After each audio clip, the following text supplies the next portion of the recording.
나라마다 문제를 안고 있고 그것을 해결하려고 노력합니다. 신생아 수가 난민 유입 수보다 적은 독일은 나홀로 역성장으로 유럽의 중환자가 되어 휘청거리고 있습니다. 애 둘을 낳으면 세금을 면제해주겠다는 이탈리아도 재정 건전성 악화로 제2의 그리스가 되고 있다는 뉴스도 있습니다. 캐나다도 마찬가지입니다.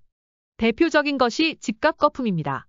프레이즈 연구소는 캐나다가 한정된 자원을 기술 혁신과 기업 경쟁력을 강화시키는 방향으로 투입해야 하는데 주택 부분에 너무 집중되어 있다고 지적합니다. 국제 경쟁력이 약화되고 성장이 둔화되고 있는데 캐나다 정부는 소득 창출보다는 분배에 초점을 맞추고 장기적인 잠재력을 키우기보다는 단기적인 경제 문제들의 대증요법으로 대처하고 있다는 따끔한 분석입니다. 토론토와 밴쿠버의 집값 거품 위험도는 세계 최고입니다. 주택 모기지로 캐나다 가계의 부채는 GDP의 107%나 되어 G7 국가 중 가장 높습니다. 부동산 정책에 대한 우려와 책임을 두고 정치권의 공방이 치열해지고 있지만 해결 기미는 보이지 않습니다. 집값 거품과 함께 이번엔 너무 많은 이민자들을 한꺼번에 들여와 주거, 의료, 물가 문제를 야기하고 있다는 이민 거품 비판도 나오고 있습니다. 캐나다 연방정부는 국가 경쟁력 강화를 위해 이민 확대라는 승부수를 띄웠습니다.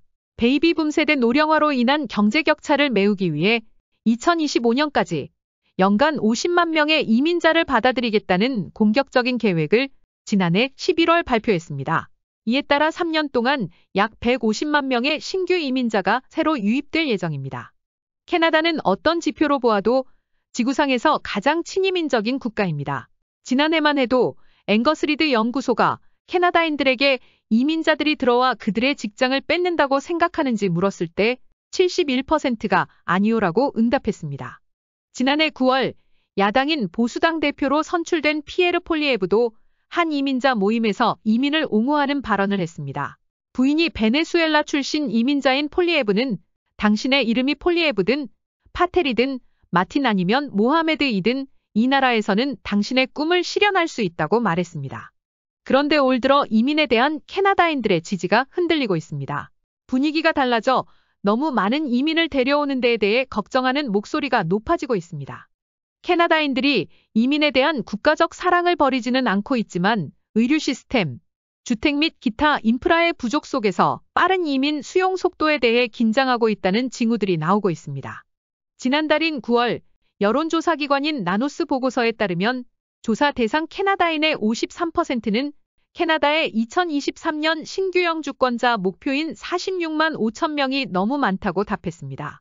6개월 전인 지난 3월 같은 질문을 받았을 때는 34%만이 너무 많다고 응답했습니다.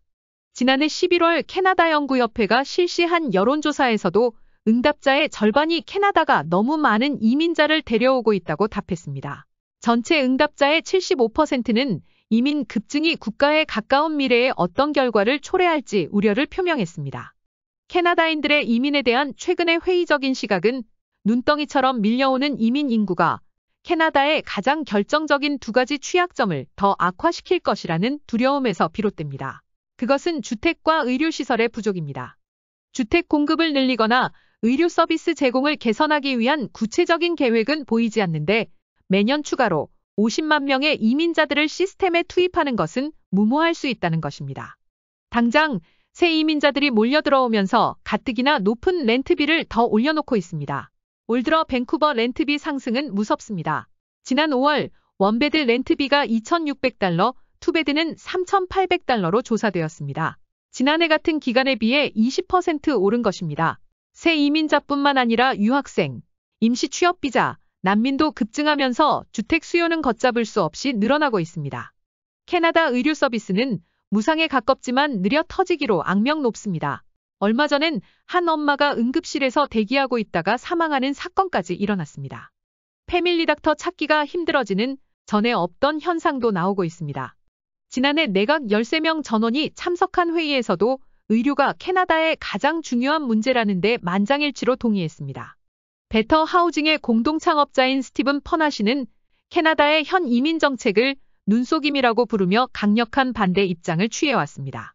세금 기반을 강화하기 위해 이민자들을 벌거벗은 상태로 캐나다로 데려오지만 멋모르고 들어온 이민자들이 정착 과정에서 말도 안 되는 렌트비와 의료 서비스 부족으로 누구보다도 가장 큰 타격을 받게 되는 것을 깨닫게 된다고 지적합니다. 캐나다의 이민 정책이 숙련된 기술자들을 유치하여 경제를 발전시키겠다는 것이지만 정작 고급 인력은 미국으로 빼앗기고 있다는 분석도 나오고 있습니다. 미국은 캐나다에 비해 따뜻한 기후에 세금이 많지 않고 저렴한 주택을 구입할 수 있어 고급 기술을 가진 이민자들이 선호할 수 있습니다. 미국의 1인당 GDP가 세계에서 가장 높기 때문에 캐나다가 실제로 최고급 인재를 유치하는 것이 엄청나게 어렵습니다. 따라서 캐나다의 이민은 점점 더 숙련되지 않은 사람들을 마구 들여오는 이민으로 변해가고 있습니다.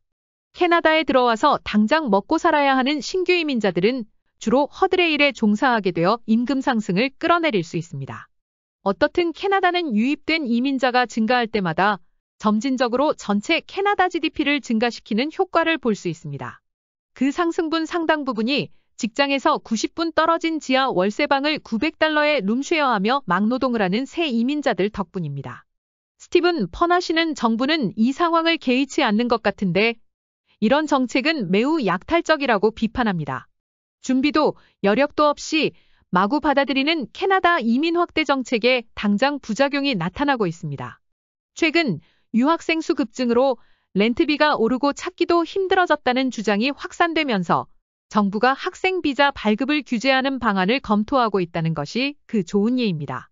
지난 3월 캐나다 시민권 연구소의 여론조사에 따르면 최근 대학 교육을 받은 캐나다 이민자 중 4분의 1 가까이가 캐나다를 떠날 계획을 세우고 있는 것으로 나타났습니다. 정부는 이민 확대를 꾀하고 있는데 정작 이민 온 젊은이들 가운데 돌아가려는 사람들이 늘어나고 있다는 것은 아이러니입니다. 언론들은 신규 이민자들이 주택 부족과 의료 서비스를 악화시킨다는 주장에 대한 반대를 표시하고 있습니다. 대책 없는 정부 잘못인데 이민자들을 희생양으로 삼지 말라는 것입니다. 그러나 저러나 신규 이민자들은 캐나다 이민 거품의 희생자가 될 가능성이 높습니다. 매년 새로 들어오는 50만 명의 신규 이민자들 외에도 캐나다 이민 비자가 만료되었는데도 그냥 머물고 있는 100만 명의 불법 체류자들이 있다는 것도 캐나다 정부는 심각하게 고려하지 않은 것 같습니다. 캐나다는 우크라이나와의 긴급 여행어가 합의에 따라 거의 100만 건에 달하는 신청서를 접수했으며 65만 건 이상을 승인했습니다. 똘레랑스의 나라 프랑스에서 이민자 폭등이 빈번하게 나오고 있는 것도 남의 일이 아닙니다.